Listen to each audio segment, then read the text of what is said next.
Floyd Collins America के Kentucky में रहते थे। इन्हें बचपन से ही गुफाओं को एक्सप्लोर करने का शौक था।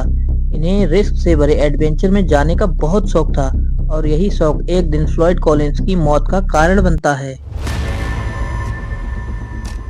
ये घटना है 1917 की, जब गुफाओं को खोजना और उन्हें एक्सप्लोर करना ट्रेंड में चल रहा था। तब फ्लॉयड को अपने खेतों में एक बहुत पतला सा रास्ता दिखता है।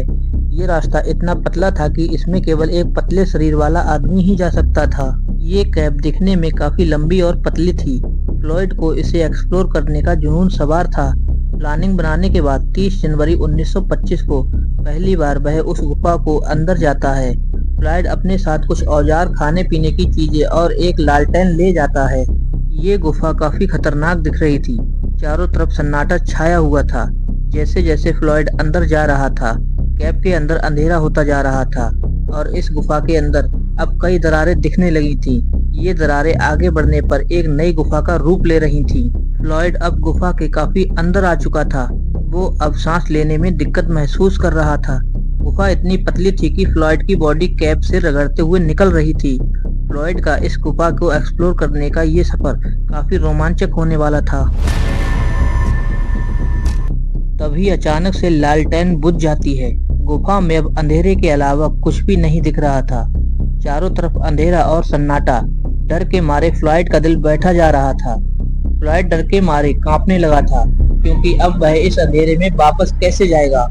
वो उस रास्ते को भूल चुका था जिस रास्ते से आया, और इस गुफा में अब जाने के अनगिनत रास्ते थे। इसी हड़बड़ाहट में फ्लॉयड तेजी से गुफा से निकलने की कोशिश करता है और तभी गुफा का एक बहुत बड़ा पत्थर फ्लॉयड के ऊपर गिरा और वो 60 फीट नीचे गुफा में फंस गया। पत्थर ऊपर गिरने से फ्लॉयड को चोटें आईं। उसका खून भी बह रहा था। फ्लॉयड पूरी तरह से थक चुका था। उसने वहां से निकलने की बहुत कोशिश की, पर पत्थर से दबे होने की वजह से उसकी मेहनत बेकार जा रही थी। गुफा में फ्लॉयड इस स्थिति में फंसा हुआ था कि बहुत बड़ा पत्थर उसकी बॉडी के पिछले हिस्से पर रखा हुआ था और गुफा के पतले होने की वजह से फ्लॉयड बिल्कुल भी हिल नहीं पा रहा था। आखिरकार फ्लॉयड ने हार मान ली और वह अब मदद के लिए चिल्ला उठा।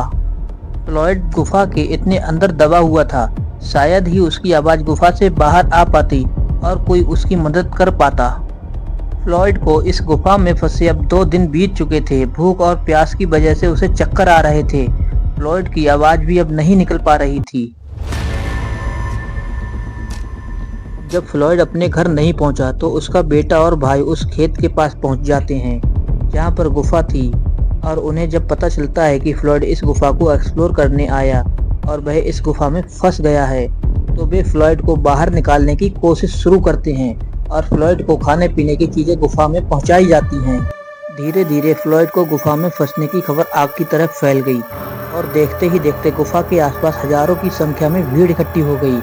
सब लोग प्लानिंग ही बना रहे थे कि उसे कैसे निकाला जाए। 2 फरवरी को विलियम मिलर नाम का एक पत्रकार गुफा में घुसा और फ्लॉयड का इंटरव्यू लिया। उन्होंने फ्लॉयड के बारे में जो रिपोर्टिंग की उसके लिए उन्हें पुलित्जर पुरस्कार भी मिला, और वहां पर अब पुलिस और रेस्क्यू टीम भी पहुंच चुकी थी। फ्लॉयड को रस्सी के सहारे निकालने की कोशिश की गई, पर भारी पत्थर से दबे होने के कारण फ्लॉयड को खींचना नामुमकिन था। रेस्क्यू टीम गुफा के बराबर से पत्थरों को काटकर फ्लॉयड को बचाने की कोशिश करते हैं, पर फ्लॉयड की बॉडी के ऊपर पत्थर रखा होने की वजह से वह और अंदर गुफा में खिसकता जा रहा था। ये मंजर बहुत खतरनाक होता जा रहा था। फ्लॉयड की चीखने चिल्लाने की आवाजें सुनकर सब डर रहे थे। लोगों को समझ नहीं आ रहा था कि आखिर क्या किया जाए कि फ्लॉयड बच जाए। कई दिनों की मेहनत के बाद रेस्क्यू टीम ने गुफा के बराबर से एक और बड़ी गुफा का निर्माण करना शुरू किया और फिर इस गुफा में बहुत बड़ा सा छेद करके फ्लॉयड जिस गुफा में फंसा था उस गुफा में गए। इस रेस्क्यू को अब 2 हफ्ते बीत चुके थे। जब तक रेस्क्यू टीम फ्लॉयड तक पहुंची इन्हें बहुत देर हो चुकी थी। 2 हफ्ते तक फ्लॉयड बिना खाना पानी के रहने के कारण इस दुनिया को अलविदा कह चुका था। फ्लॉयड की मौत बेहद दर्दनाक मौत थी। ऐसी ही वीडियो देखने के लिए हमारे चैनल को सब्सक्राइब करें। मिलते हैं आपसे बहुत जल्द एक नई वीडियो के साथ। तब तक के लिए जय हिंद दोस्तों।